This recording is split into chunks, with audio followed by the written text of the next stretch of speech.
campagne d'éducation civique électorale dans le cadre du projet Uchaguzi kwa wote ou élection pour tous. En tout cas, une pensée spéciale à tous ces gens. Oui, d'ailleurs, le projet a comme cible par excellence les peuples autochtones pygmées et les personnes handicapées par milliers de femmes.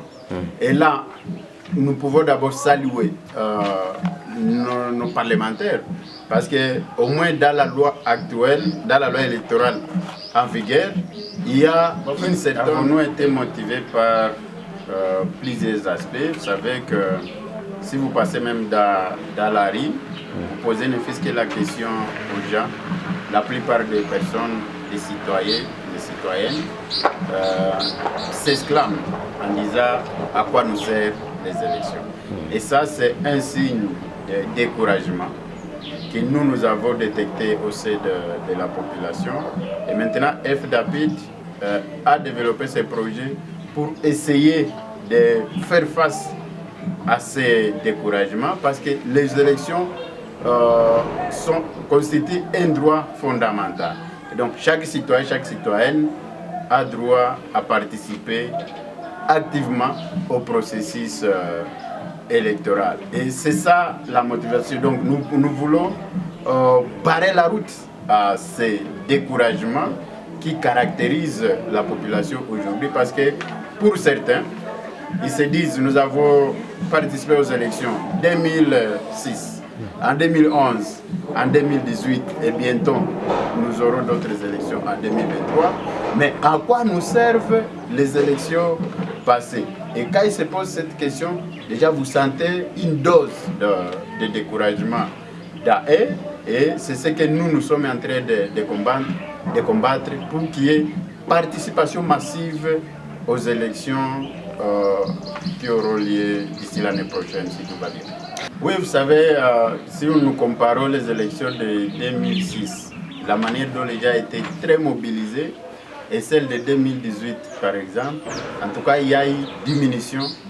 Donc les taux de participation au suffrage étaient faibles en 2018 contrairement à 2006. Et ça risque encore de se répercuter sur les élections de 2023. Et c'est pourquoi aujourd'hui FDAPID lance la campagne pour montrer aux gens l'importance des élections, les avantages des élections, mais aussi montrer quelle est la personne, quel est le candidat idéal qu'il faut voter. Les élections favorisent la bonne gouvernance, mais également il y a l'alternance au pouvoir, il y a la consolidation de l'état des droits, mais également la démocratie. Et aussi permet aux nouveaux élus de prendre conscience à partir de ce que les autres ont fait ou laissé et corriger les erreurs des autres. Oui, d'ailleurs le projet a comme cible par excellence les peuples autochtones pygmées et les personnes handicapées par milliers de femmes. Et là, nous pouvons d'abord saluer nos parlementaires, parce qu'au moins dans la loi actuelle, dans la loi électorale en vigueur, il y a une certaine amélioration en ce qui concerne la participation des femmes, parce que la loi oblige à son article 13 la prise en compte des candidats femmes et handicapés sur la liste des candidats.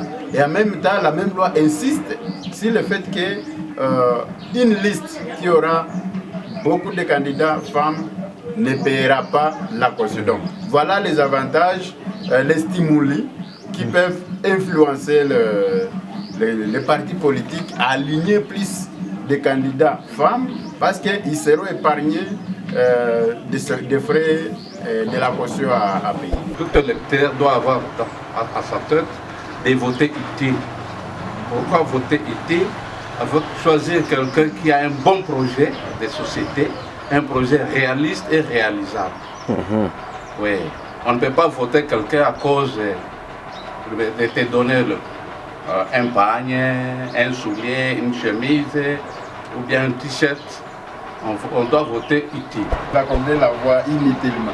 Et donc la population doit prendre conscience et se rassurer qu'au moins tel, s'il passe député, en tout cas il va nous défendre correctement.